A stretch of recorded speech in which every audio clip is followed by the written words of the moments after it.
How's it going, everyone, and welcome to the Myths of Infinite Warfare Zombies. This series digs deep into the game to find mysteries that lie within, and you guys are here to help me look for them.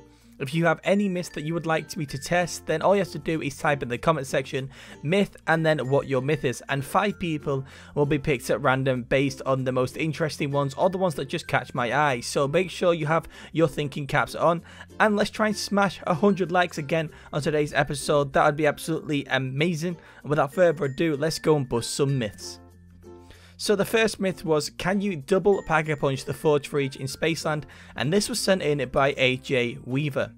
So back when Spaceland first came out, there was so many debates about this wonder weapon. The first being that it was a weapon you could get out of the mystery wheel, but we only ever seen it a few times, and it seems that it wasn't meant to be there and it's now completely taken out. But there was also a debate whether it could actually be double pack-a-punch or not. And now, I know that it could be 100% pack-a-punch twice before this because I've done it myself, but there was a rumour that that they actually taken out the game, so let's actually put this to the test. So as you can see, I've actually pack-a-punched it first in the machine, and it definitely has been upgraded, and after a little play around with it, I popped my super Minuteman, as you can't double pack-a-punch on this map unless you complete the Easter egg, and fuck doing that, for God's sake. And yes, the double pack-a-punch does exist for this weapon, so all them rumours were fake, and there is your proof, guys, that the Forge Freeze can indeed be pack-a-punched twice. Now let's get on to the second myth. The second myth was, in Attack of the Radioactive thing, when you teleport into the caravan, what happens when you kill yourself with a grenade? And this was sent in by Tyler Plays. Okay, so when I seen this, I instantly became interested because it's again something that the average player wouldn't even think about testing whilst playing the game, and it's only when you get into the gritty details of the game and start actually testing this stuff that you actually find this stuff out. So heck, I was willing to see what would happen, and let me tell you, it got some pretty funny results, as you'll see in just a few moments. So I'm standing here around waiting for this bimbo to open up the goddamn pack-a-punch machine, and it's got me thinking, I wonder what I'll have for tea later on tonight. I have a lot of time to think while she takes her time. Anyway, she's done, so let's head inside, shall we? So we'll hit this button, and okay, just slipped out my hands. Let's try that again. So as you can see, when you actually hold onto the grenade, it gets stuck inside your arm, which in my opinion is freaking hilarious. And as long as you keep hold of the grenade button, it will stay there stuck in your arm, but as soon as you let go of it, you'll throw it. So yeah, it's a pretty cool outcome in my opinion. And let's move into the third myth. The third myth was, can you survive the train by activating the nearby clock that's used for the nunchucks and a rewinding time? And this was sent in by BanterBoys2510. Okay, let's be real here. There is no way in hell that this will work, but you know, it got me really intrigued because it's something that I've never really ran into. No pun intended there.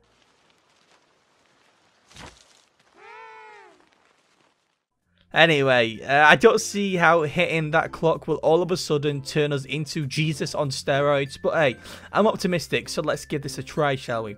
Okay, so as you can see, it's just like a day in the life. I'm here waiting a freaking long time for the train to arrive, and these goddamn zombies won't stop trying to freaking touch me. So at this point, I start feeling uncomfortable and start killing them. And then hear the train some shouting, oh fuck, move, I'm gonna miss me train, you dickheads. I ran over there, hit the clock, jumped in front of the train, and boom.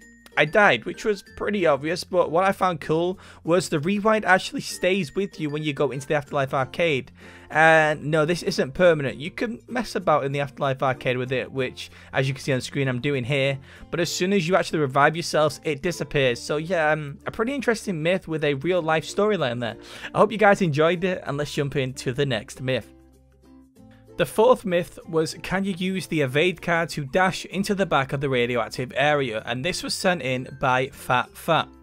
Now, I know you're all sitting there thinking, are you serious, Mike? You said last week that you was done with this and yet you're still spending another week testing another way on how to get into an area we couldn't give a 3 flying about. And I simply replied to that with, suck my d.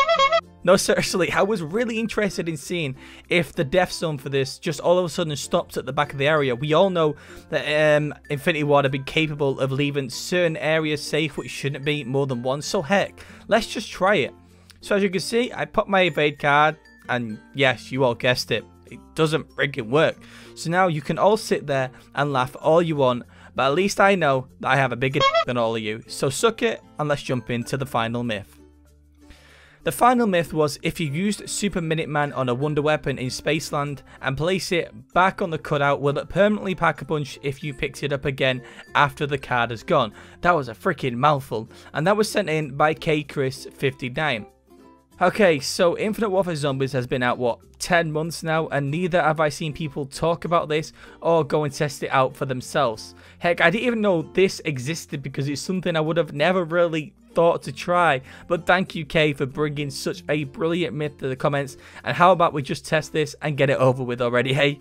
So as you can see, the wonder weapon is all built and I have it, so I'll just pop my Super Minuteman, and you can see that it's definitely 100% pack-a-punch before we go any further into testing it, and then headed over to the NV4 wall buy. Now what will happen is, because I replaced this weapon, it will return it to the place that you actually get the wonder weapon from, or the cutout if you must, and just looking at it normally, it doesn't actually look like there's been any change to it. It looks like just a normal discard, but let's skip the video a bit and see what happens when the card actually finishes.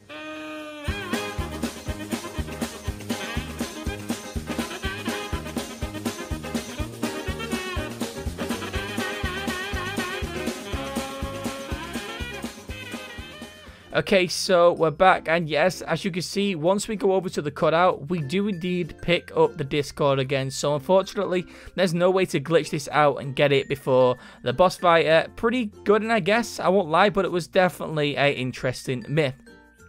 And that, ladies and gents, will wrap up episode 4 to the myths of Infinite Warfare Zombies. If you enjoyed today's episode, be sure to leave a like on the video and subscribe if you want to watch a new episode every single week. You guys know what to do if you want a myth featured in next week's episode, so get your thinking caps on right now and get commenting.